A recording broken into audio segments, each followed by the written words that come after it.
السلام عليكم ورحمة الله وبركاته. رجعنا لكم مع دروس في ريال عربي الصف السابع المنهاج السوري. الدرس الأول: علم بلادي. نص أدبي الشاعر نديم محمد.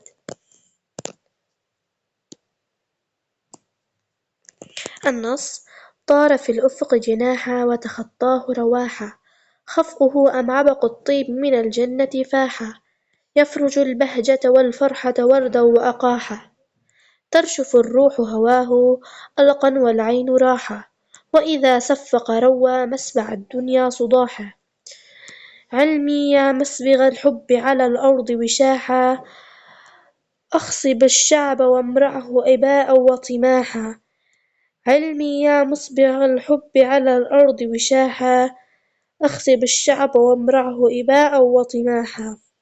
أنت في زمة أوفى الناس قلبا وسلاحا.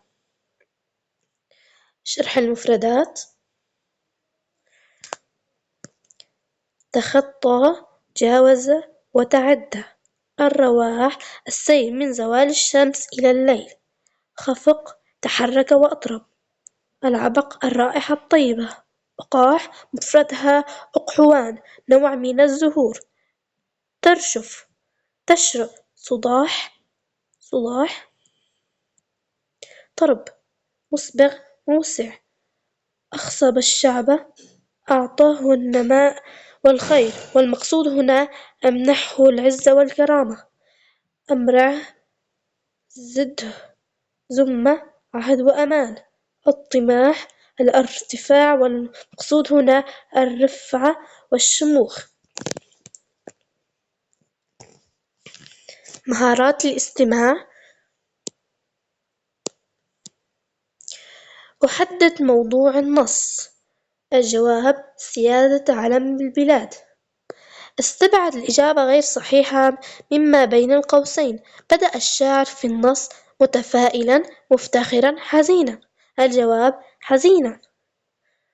مهارات القراءة: القراءة الصامتة: اقرأ النص قراءة صامتة ثم أعمل مع زملائي على تنفيذ النشاط. أوضح من المقطعين الأول والثاني الآثار العظيمة لرؤية علم البلاد في نفس الشاعر. الجواب: الفرح والاعتزاز والشموخ.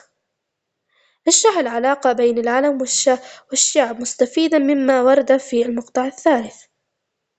العلم هو الرمز للسيادة والنصر والشموخ، والشعب هو من يحمل هذا البلد، هذا العلم. الاستيعاب والفهم والتحليل: استعين بالمعجب في تعرف المعاني المتعددة لكلمة رواح. الجواب: الرواح السير من زوال الشمس إلى الليل. 2. اختر الإجابة الصحيحة فيما يأتي.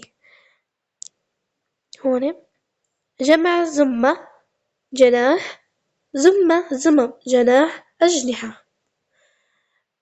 اختر الإجابة الصحيحة فيما يأتي. الفكرة العامة للنص السابق هي دور العلم في التذكير بالماضي المجيد. دور الأجداد في صون علم الوطن. مكانة العلم السامية وأثاره في نفس إبناء الوطن. الجواب: جيم. انسب معنى البيت الآتي إلى ما يناسبه من أبيات النص. الجواب: البيت الرابع. أوضح المنزلة التي بلغها العلم في رأي الشاعر، فهمي البيت الثاني. الجواب: المنزلة هي الجنة. وبين ما ينشره العلم على الأرض البلاد مستفيدا مما ورد في البيت الثالث، ينشر البهجة والسعادة والسرور. 6. استخرج من النص قيمة وطنية وأدل على موطنها في الأبيات.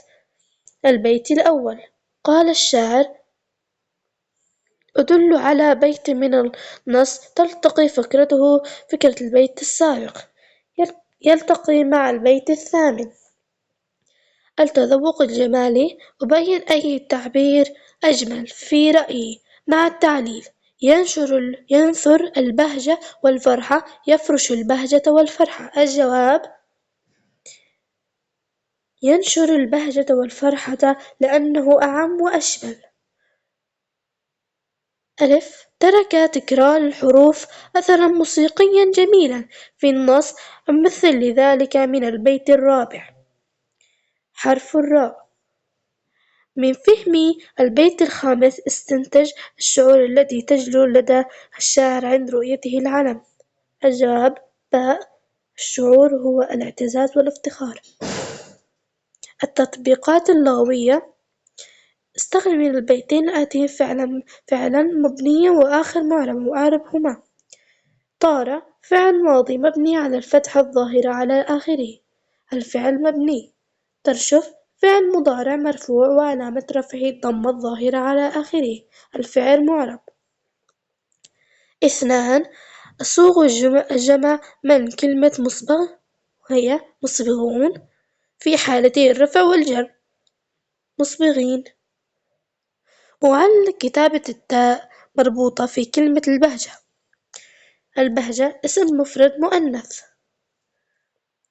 والهمزة على صورتها في كلمة إباء. إباء همزة متطرفة كتبت على السطر لأنها سبقت بحرف ساكن. وهيك بكون انتهى الدرس. لا تنسوا تحطولنا لايك واشتركوا بقناتي واضغطوا على زر التنبيه مشان يوصلكم كل جديد. يلا باي.